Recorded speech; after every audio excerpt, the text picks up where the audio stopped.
liches, evil and malevolent undead, terrifying enemies, and disgusting abominations against the natural world. These creatures are horrifying. They devour life.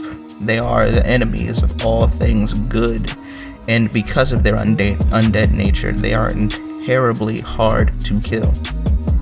The way one becomes a lich can vary from person to person, necromancer to necromancer, but we do know that the idea of lichdom came from a demon 2,000 years ago. Thankfully, a lot of that knowledge was lost, and so there are no real liches in the modern day. Thankfully. But we can speculate that it has to do with separating the soul from the body. At least in part, like a Horcrux from Harry Potter.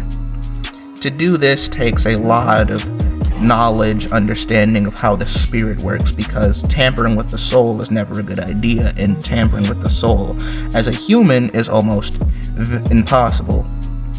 One can speculate or theorize that you would need demons' help to do this, but the simple fact is we don't know.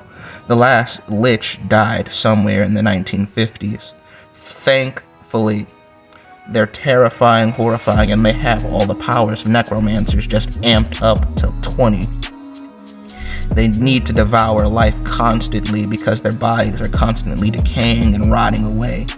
Some of the most famous necromancers come from Finnish mythology, where one hid his soul in a goose egg that was on a volcano, inside of an egg, inside of an island, yada yada yada. You get the point. The guy hid it well. He really did not want to die. He was chained in a castle, and without close proximity to his soul, he was weakened. Thank God for that. Now, lichdom is a very hard thing to achieve.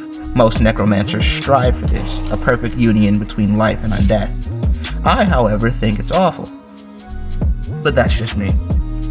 Now, liches have many terrifying abilities. They can drain life, inflict plagues. They can basically do anything a vampire or a regular necromancer could do, but like I said, amped up to 20. You don't want to come across one, and since they're basically extinct, you won't have to worry about it.